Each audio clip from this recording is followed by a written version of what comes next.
Thank you so much. I'm delighted to be here. And I'm also delighted that Calder's daughter, Sandra Davidson, is here with us this afternoon. The three works I want to focus on this afternoon all come from the late 60s. You see on the left screen here the work that is in Fine Hall Plaza today, 5 discs, 1 empty. You see it here on the left in the Biémont foundry in France, where it was fabricated under Calder's close supervision in 1969 and 70. And on the right, you see work that's right in front of the museum right now, the 1967 kite that never flew, outside of the Segre Ironworks, which is in Waterbury, Connecticut. And Calder's large works were fabricated in these two places, in this large Biémont foundry in Tours, near the village of Sachet, where he lived in the Touraine, which is a couple of hours west of Paris, and at Segre's, near his home in Roxbury, Connecticut. And Calder, in his later decades, lived a lot of the time in France and some of the time in Connecticut, and work was done in both places. Now, Alexander Calder was born in 1898, and he died in 1976. And it occurred to me that because the three works that are here at Princeton that we're thinking about right now all date from the late 60s, it might be an occasion, this might be an occasion to talk a little bit about the work that Calder was doing as he was turning 70, which would be in 1968, and then the work he did in the last 8 years of his life. As you heard, I'm working on a biography of Calder. I've been working on it for 5 years. I'm only in his 30s at the moment, but this has become for me an opportunity to begin to think about some of the larger questions that arise with Calder's later work. And I want to just very quickly, because I'm not going to talk about work before the mid to late 60s. I'm going to take it for granted that you're a smart bunch of people and you are acquainted with Calder's work, and you know, and here on the right is a photograph of Calder in the late 60s, in the period we're going to be talking about. But you, of course, know that this is the man who was a young man. This is a photograph on the left from 1929 in Paris, and beginning in 1926, created a miniature circus which became a kind of sneaker sensation among the Parisian avant-garde in the late 20s and early 30s, and then a kind of sneaker sensation among high bohemia in New York in the 1930s. Many people don't realize that Calder's circus was not known in the large way it is today when it's a treasure of the Whitney Museum. That all really happened much, much later. But this is Calder starting out in Paris, where he'd come as a man in his 20s in 1926. Again, here on the left, this is Calder in 1931 in Paris. He's just married Louisa James. They're living on the Rue de la Colonie in Paris, and he is embarking on a lifetime of abstract sculpture. You see in front of him on the table that funny boxy object is one of the early motorized mobiles. It is seeing one of these works in this house on the Rue de Colonie that inspired Marcel Duchamp, a friend of Calder's, who was becoming a friend of Calder's at that moment, to call them mobiles. Here is Calder in 1943 with a great plunging mobile, one of these marvelous mobiles that kind of seems to leap toward the floor. This is Eucalyptus from 1940. And this on the left is the full-size version of the sculpture of which you have at the moment a maquette of 1/5 size maquette from the Fisher family collection in front of the museum. This is a work done for Expo 67 in Montreal, alternately called Man or 3 discs. We'll get later to what that's all about. The question I really want to raise today, to ask today, and again, these are questions in a sense that I'm asking myself. So in a way, what I'm doing today is thinking aloud. The question I want to ask is, are there distinctive qualities to Calder's late work? If so, what are these qualities?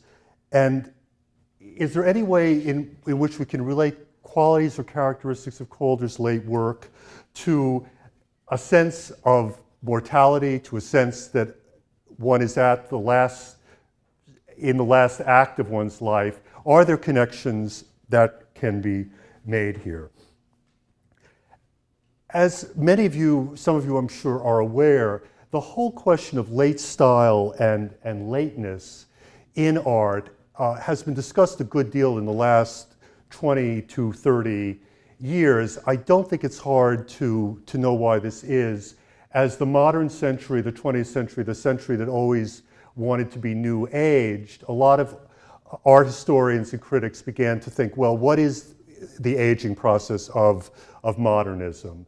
And there have been, since the 1980s, discussions of the late work of Picasso, Philip Guston, de Kooning, and there have also been deepening discussions of the late work of old masters ranging from Beethoven to Titian.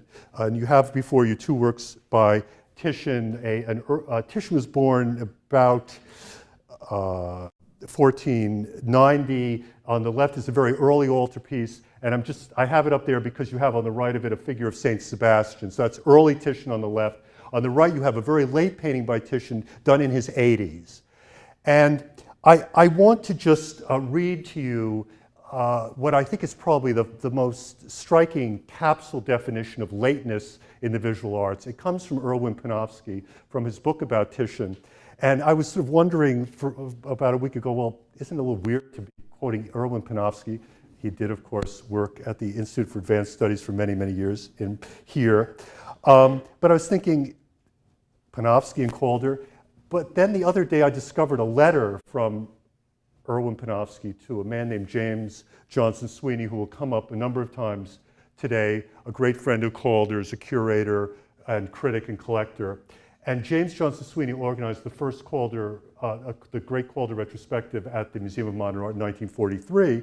And Erwin Panofsky wrote Sweeney a letter in 1943 saying how wonderful he thought Calder's work was. He'd apparently visited the show twice. So there is actually a Panofsky-Calder connection. In any event, this is what Panofsky has to say about late style.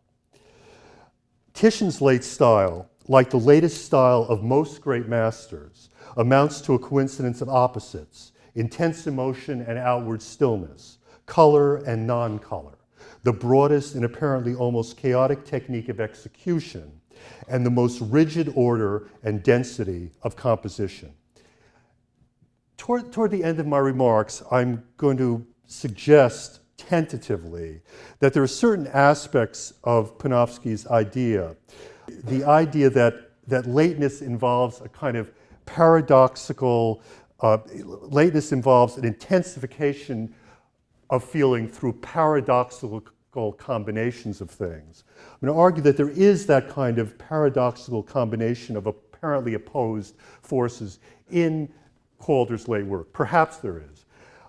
But for now, I just want you to kind of keep this idea of lateness kind of there at the side or the back of your minds. I do want to say that there is a sense in which people talk about lateness in great artists, which the concept of lateness does not really apply to Calder. Lateness often implies, and you see that here, a dramatic change in the making, the facture, the very texture, inch by inch quality of the work. And in Titian, it's the move from this magnificent lucidity in the late and middle work to this kind of dissolving of everything, dissolving of form into the painterly brushstroke. There is not that kind of dramatic shift in Calder's work. And in fact, one of the things you realize about Calder, the more you look at his work, is that there is not a single form, I would say, in late Calder, in the Calder of the 60s and 70s, that is not already there in the work of the 30s and 40s. Things appear in radically different relationships or formulations, but his vocabulary and his quality of visual speech, you might say, is really established by the early 1940s. But still there is the question, here is a man turning 70 in 1968. What does that feel like to him, and are there ways in which it is reflected in his work? Now, Calder is a tough character when it comes to questions like this. He did not like to philosophize. He did not like metaphysical or fancy poetic conversation. He liked to be rather straightforward in his conversation. But he was obviously a man with deep feelings and deep thoughts. And he was, I think we can be fairly clear, he was a man who knew that his life and his world was changing as he entered his eighth decade, entered his 70s. People were dying. In the long correspondence, which James already mentioned, with Alfred Barr, the director of the Museum of Modern Art, an old friend, about the commission for 5 discs, the sculpture in Fine Hall Plaza. In that correspondence, at the very beginning of it, Ben Shawn, a dear friend of Calder's, has died in 1969, and there's some comment about that. Ben Shawn was born in 1898, the same year as Calder. When friends who were born the same year that you were born start dying, you feel that your cohort is shrinking. Another person who died around this time in 1968 was Marcel Duchamp, who was the man who named the Mobile when he first met Calder. They remained friends, lifelong friends. Calder and his wife Louisa were also very close to a marvelous woman named Mary Reynolds, an American who lived in Paris for many decades, actually a hero of the Nazi occupation of Paris. She lived in Paris through the first half of the occupation. Mary Reynolds was Calder's partner and lover, was Duchamp's partner and lover for decades, and a close friend of Calder's and Louise's. So Duchamp's death, Duchamp was older than Calder, but this was also a death that meant something to him. And so here's a man, people are dying, and he's entering his 70s. In 1969, the year after Duchamp died, Calder contributed to a small homage to Duchamp, this page you see on the right. And I think it is a very revealing little story with pictures. And I'm offering it to you here with, on the left, a Titian painting actually called The Three Ages of Man. Now, Titian in this painting, at least as Erwin Panofsky interprets it, has the following sense of what old age is. In this painting of Titian's on the left, the prime of life is epitomized by the handsome young man and the beautiful young woman on the left, who are sort of in the full strength of their entry into adulthood. And then, if you notice, there's an old man sitting in the middle distance. He is holding 2 skulls. Okay. And what Panofsky says about this is that this old man holding 2 skulls is looking at the lovers who have been. And Panofsky argues that for Titian, old age is a retrospective time. It is a time, in a sense, when the fullness of life stops and you're turning back, you're looking back. Okay. Now, what does Calder think about old age?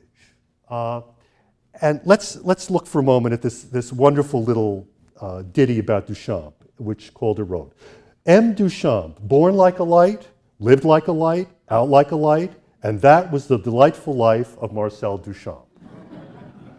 Now, if you know something about Calder's work of the 1940s, you know that in the 1940s, Calder spent a good deal of energy on illustrations for a book of nursery rhymes that his great friend James Johnson Sweeney, the Museum of Modern Art curator, put together.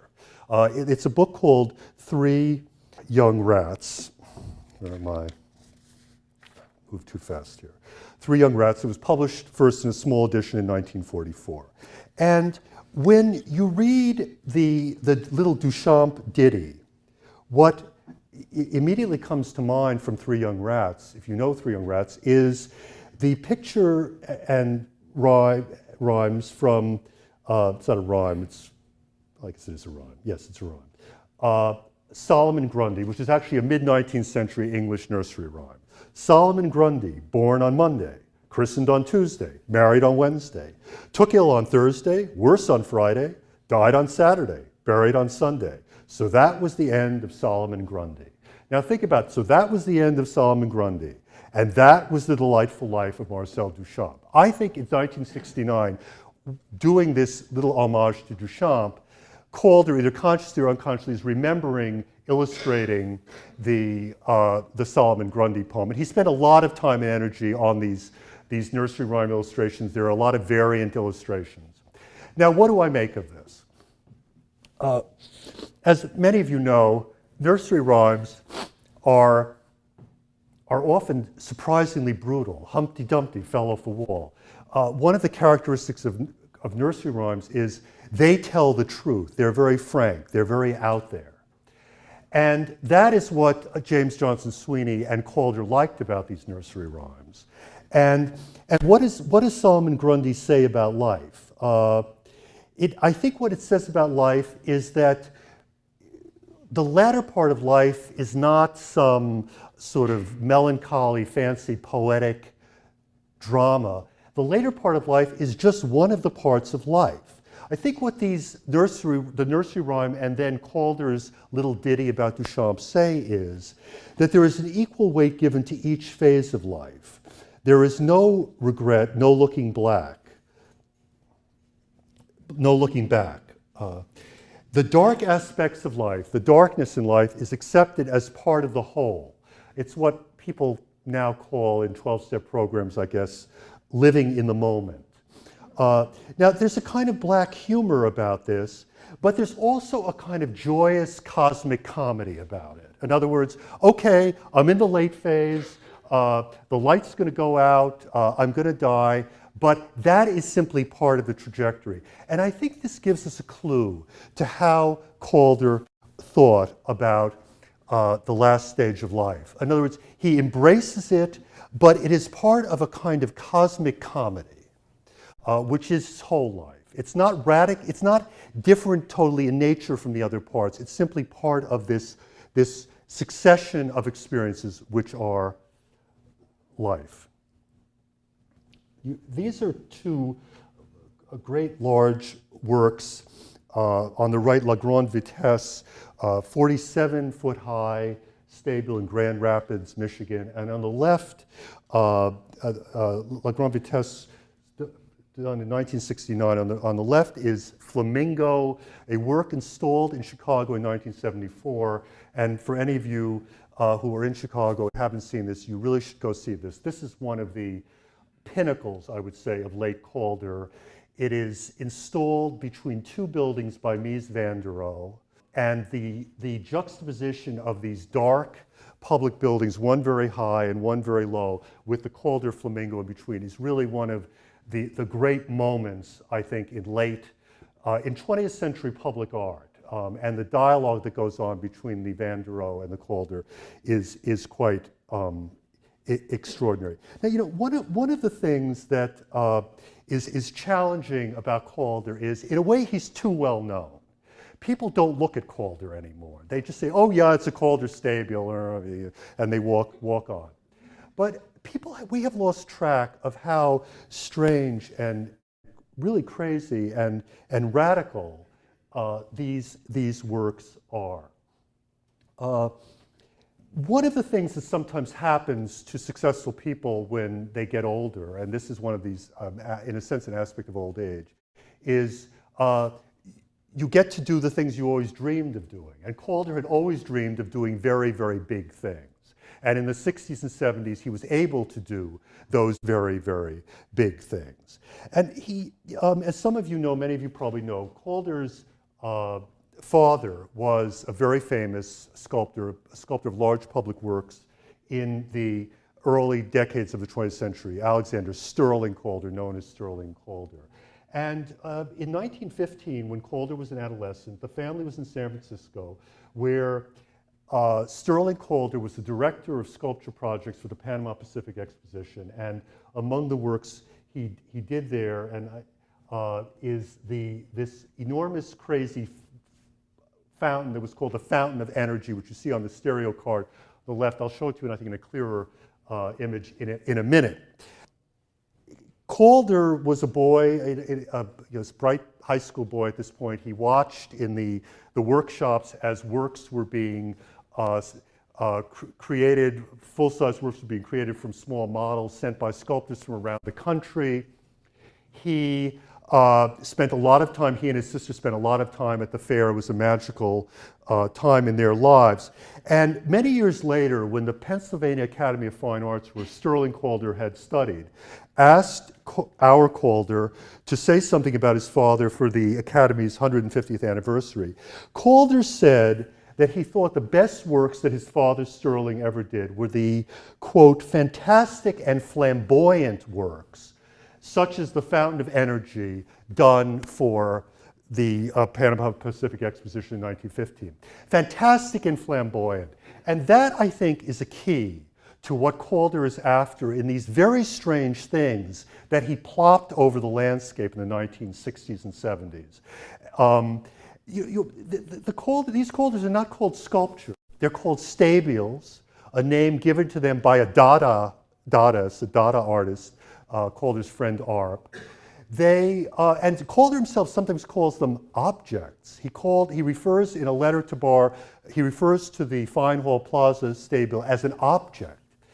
And I think by calling them not sculpture, but objects or stabiles, he's saying they're weird, they're funky. And I think one aspect of old age in Calder is this ability to kind of drop in the landscape these sort of weird, uncanny, fantastical, flamboyant things that then become part of the everyday life of a city. And here you have on the left, here on the right, this is, I think, a little easier to see. This is the Fountain of Energy from the Panama Pacific Exposition. And on the left, this is the full-size, I believe 70-foot high sculpture called alternately Man and Three Discs, made for Expo 67 in Montreal, of which one of the intermediate maquettes is out on the lawn here today. And one of the things everybody knows that happens to you when you get to a certain age, my first grandchild is 20 months, and you have this sort of, I'm re-experiencing things I experienced with my own son. As you get older, you have an insight into things your parents did when you were a kid that you watched them do. And I think there is an aspect of Calder in his 60s or 70s, suddenly inside things his father was doing. And he, in some way, not in specific forms necessarily, but in this sense of the desire for the fantastic and flamboyant, is echoing, I think, some of what his father did and some of his father's ambitions. I want to talk a little bit about this sculpture done for Expo 67. On the right, you have a not great photograph of the work that is right outside here today. The process by which these large works came into being is an extraordinary one. As many of you know, Calder studied engineering at the Stevens Institute of Technology in Hoboken. He then spent a number of years after he graduated in the late teens, early 20s, sort of, kind of, maybe trying to be an engineer, but I think he was half-hearted about it. And I think the reason he was half-hearted about it was Stevens, at that time, in the late teens, they weren't really training guys who went into a workshop and worked with their hands. They were training masters of industry. They were training a professional class that was going to kind of organize factories. And that was never Calder's taste. He was not that kind of man. But in his later years, he has this thrilling opportunity to create these large works, which he starts by himself in his studio. On the left, you have the first maquette study for the Expo 67 statue It's done in aluminum, about 3 feet high. Calder did alone in Sachet, in this village in the Touraine. And from the model on the left, a model that size was done in the Biémont foundry, which was a large foundry in a nearby large town, Tours, where an enormous amount of work was done for Calder. We'll see some more photographs of the Biémont foundry in a minute. They did a more kind of smoothed out small maquette, which was shown to the International Nickel Company in Canada, who are the people who commissioned this work for Expo 67. From that small maquette, then there were done 2 intermediate-sized maquettes. One is a 1/6 size, and the one that the Fisher family has is a 1/5 size maquette, which you see on the left in the Biémont foundry, where it is undergoing wind tunnel testing. Okay, and if you go outside afterwards, it's very interesting. You have 2 sculptures outside here, which are both basically the same size. Okay, but you will notice one of them, the kite that never flew, each large plane is one single piece of metal. You will notice, however, on the other stabile outside, the study for Expo 67, there are many small pieces of metal with various rivets and things holding them together.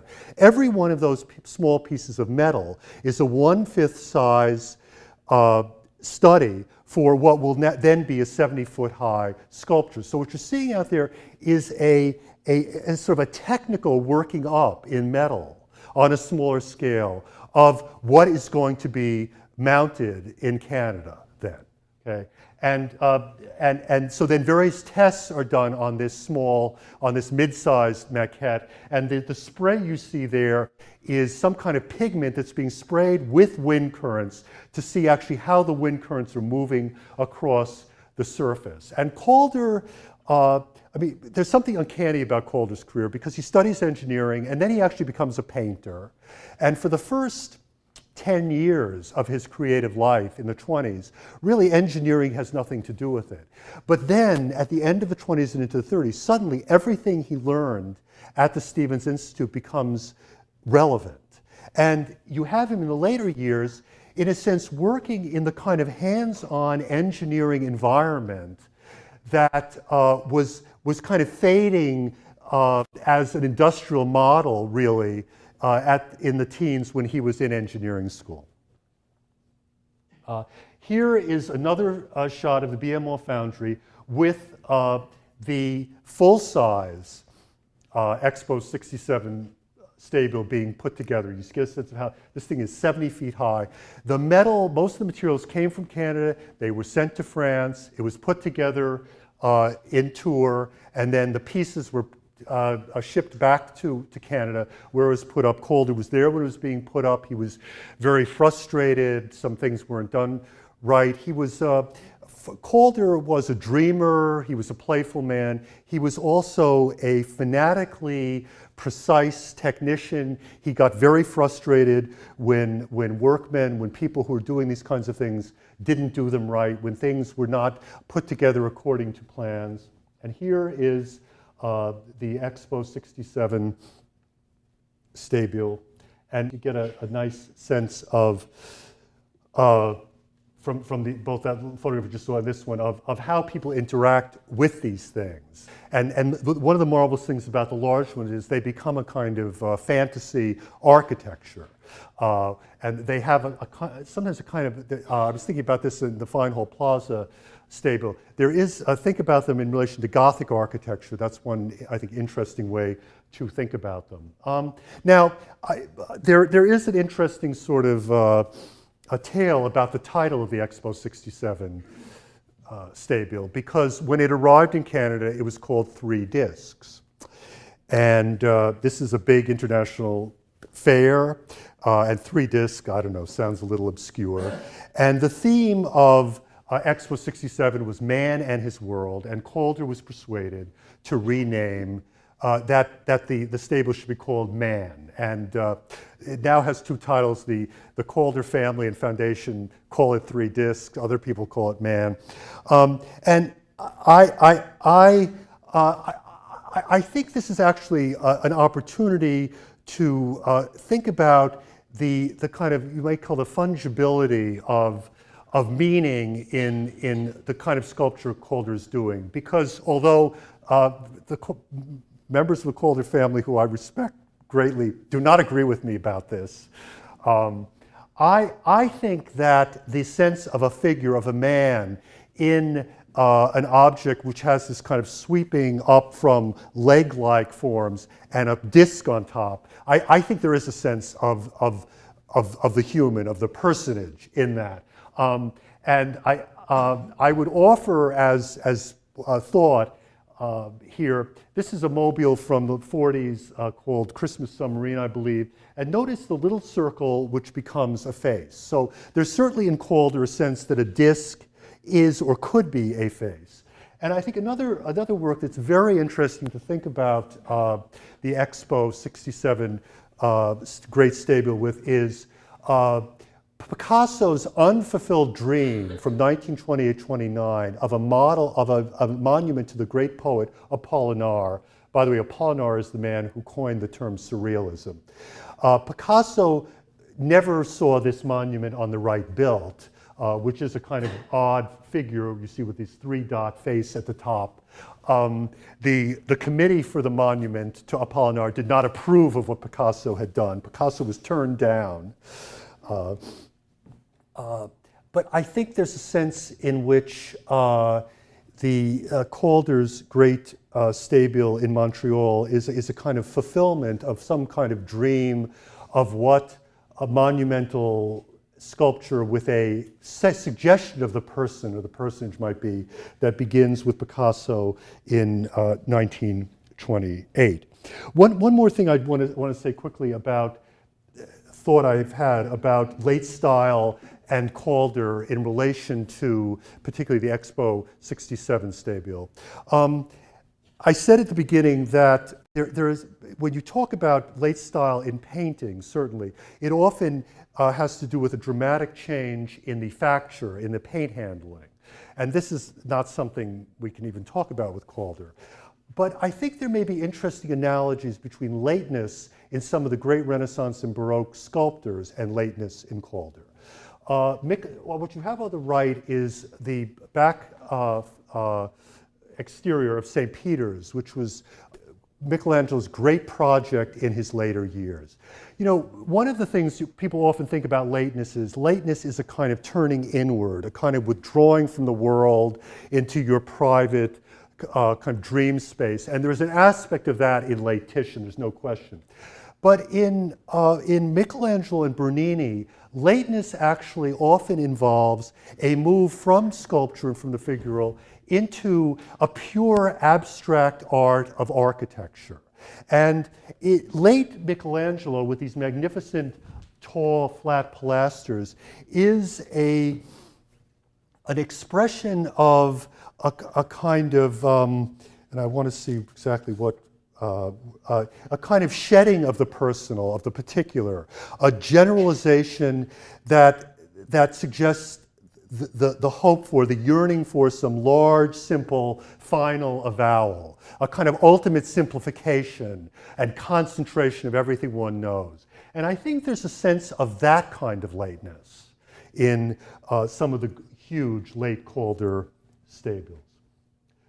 Many of you know the work now called 5 Discs, 1 Empty, which is in the Fine Hall Plaza. This is a work you should treasure here because this is one of these very special cases where the work was conceived simultaneously with, in coordination with the architecture.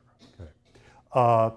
Alfred Barr, who graduated from Princeton, and was the director of the museum, founding director and the director of the Museum of Modern Art for many years, was the key figure on the commissioning body for this work. And there's a long series of letters between Calder and Barr. Barr first asks Calder in '69, says, could you take some sculpture you have on hand and enlarge it for us? And Calder says, no, I want to make something special for Princeton. Now, Barr is a very special person for Calder. Alfred Barr and the Museum of Modern Art had supported Calder from the beginning. Almost immediately after the Museum of Modern Art was founded in '29, Calder, while he's still a figurative artist, is in a show, an early show of contemporary American painters and sculptors. He's in the very important shows in 1936 about Cubism and abstract art and Dada and Surrealism. 43, he's given a retrospective at the Museum of Modern Art, which is really the turning point in his career when he goes from being a hero of the avant-garde to being a widely known artist in the late 40s and 50s. So Barr is very important for Calder, and Calder's saying, I want to do something special for you. And then something very funny happens. Now Barr, who people talk about as the great puritanical modernist, Barr knows that stabiles tend to be black. And then he says in a letter to Calder, you know, the Princeton colors are black and orange. Do you think we could have some orange on this stabile? And Calder, well, as with the question of, well, is the Expo 67 stabile going to be called Man or Three Discs? Sometimes it seems like Calder, now with this large audience out in the world, is saying, all right, well, I'm going to go with the flow, okay? So there's back and forth, and Calder says, yeah, maybe you can make some of the discs orange. You'll paint a few of the discs orange. Well, the stabile arrives in New Jersey. It's completely black. More correspondence. Calder says to Alfred Barr, well, you know, Alfred, get some cardboard, make some circles, paint them orange, and get on a ladder and see which ones look good in orange, and you can paint them orange. Okay. And then there's the thing where Barr actually asks the people at the museum, is there a 20-foot ladder available? Now then, apparently, some of the discs were painted orange, and the work was called Orange Discs, okay, Disque Orange. That's 1971, it's installed. There is, by the way, a tragedy when the first attempt is made at installation. 2 men died when a crane collapsed when the first attempt was made to install Disque Orange. Later in '71, Calder and his wife spend a lot of their year in France. They come to America for a couple of months each year. They come out to Princeton to see it. And suddenly, it's no longer Disque Orange. The orange is painted out, and it becomes 5 discs, 1 empty. Okay. In other words, Calder had wanted to go along with Barr, and oh, this is nice, it's the Princeton colors. But then he saw it, and the seriousness of the man would not permit it. Now, why is that? Okay, and it's interesting. There are stabiles that are multicolored. This is a stabile called Dog in 3 Colors from 1973. But I think I can say this with confidence.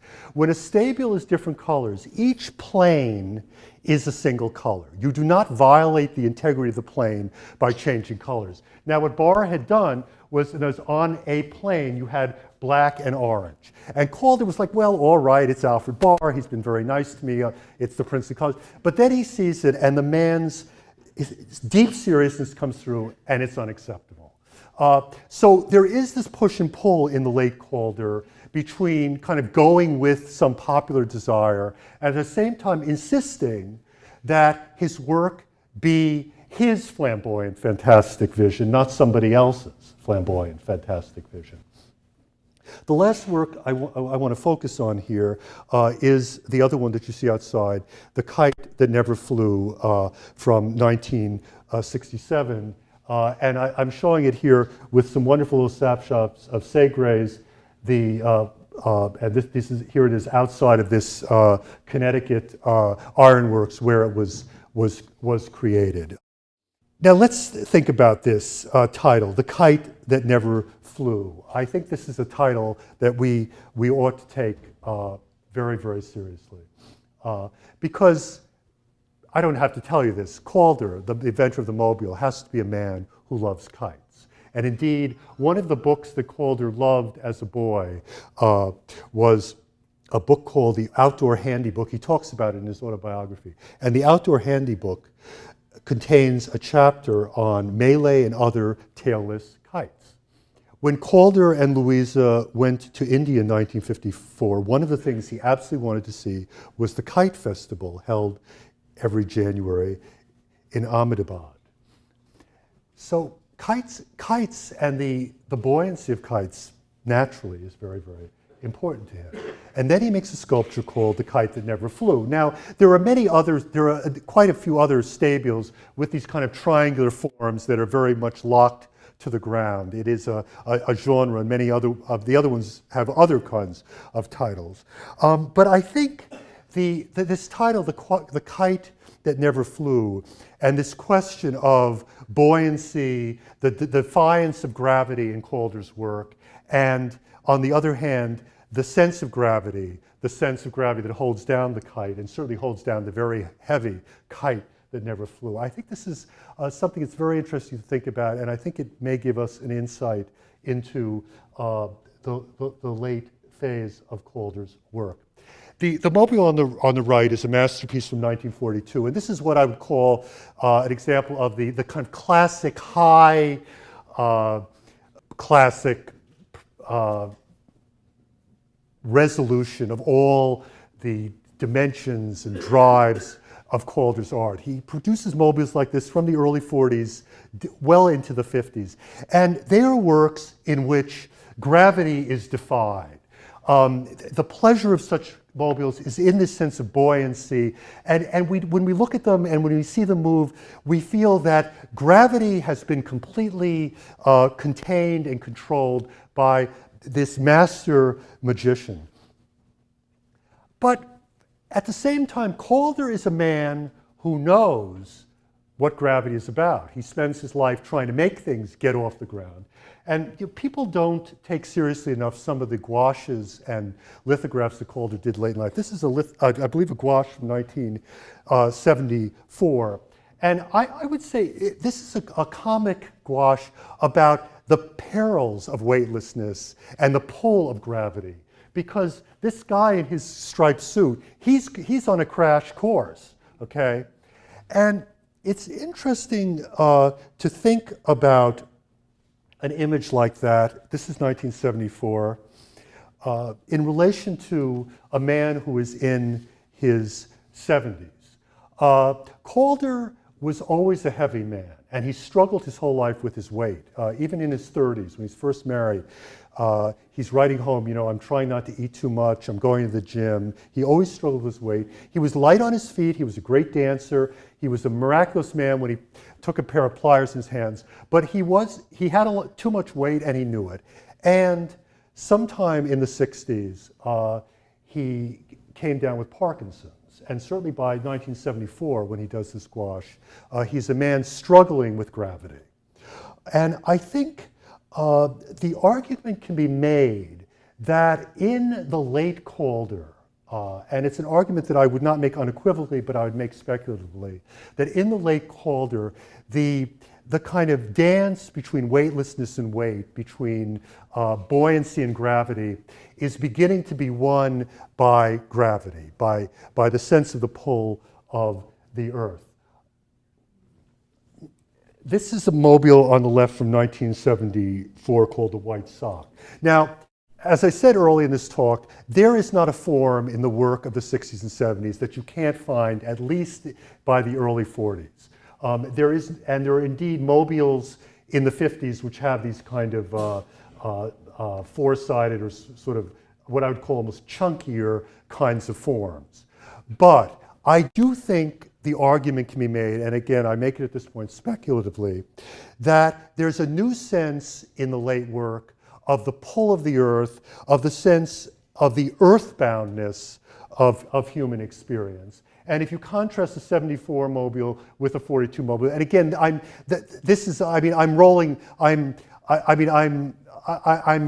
pushing things here because I could mix this up and give you something in the 40s that would look more like that.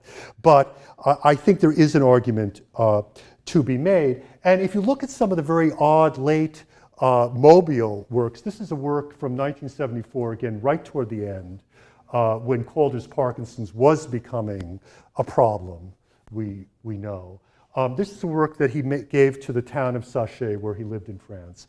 And it is, again, this is a kind of almost totemic mobile, standing mobile that begins much earlier. But think about this as a mobile. It's practically all base, and then it just has these kind of two circles that kind of go around. It's a kind of like, oh gosh, I really can't entirely be a mobile. I'm trying to be a mobile, but I'm not really taking off. And I think there's a serious point that he's making here, that the sense of the pulling down of immobility is becoming more and more a part of the story. Several more late works. This is a work called Crinkly on the left from 1970, on the right from a series of works called Crags from 1974. A work like the one on the right that's sort of festooned with things. This is also an old mode in Calder. It definitely goes back to the 40s. But again, there's a kind of purposeful awkwardness, I would say, about some of these late works. This is a group of late critters and crags shown at the Perl's Gallery, the gallery where Calder showed his work in later years in New York. And this is on the right, one of these critters, a three-legged critter. And I would remind you of the Sphinx's riddle. What creature goes on four legs at first, two in the middle of life, and three at the end? And here you have Calder creating a person with three legs, which I think says something about the inability, perhaps, to easily move on two legs any more. I think there is a kind of thinking in the late work that gravity will out in the end, just as if you think of the Solomon Grundy illustrations where you end with the grave, and the Duchamp drawings where you end with a squiggle of black lines, that we will end down in the ground. And there's also an acceptance of that, I think. This is Calder, late in life on the left, and this is a wonderful group of works late in life on the grounds near his studio in Sachet. When Calder died, at the memorial service at the Whitney, James Johnson Sweeney, his great friend, who'd done The Three Rats with him, who organized the MoMA retrospective in '43, he said Calder was stubborn as a tree, but responsive as a tree to the wind's motion, which is a comment that includes both the rootedness, the gravitational quality, stubborn as a tree rooted in the ground, but of course the tree also responds to the motions of the earth. And I think it is the rootedness in the ground that becomes more of a subject in the late Calder. And then Sweeney evoked Yeats's great question, how can we know the dancer from the dance? And Sweeney said of his great friend, and they had been friends since the 1930s, they were friends for 30s, 40s, some odd years, and Calder had a great gift for friendship. There were many, many, many people with whom he was friends for 40 or more years. And Sweeney said, responding to Yeats's question, how can we know the dancer from the dance? Sweeney said, though the dancer has gone, the dance remains. And indeed, Calder's dance does remain. Thank you very much.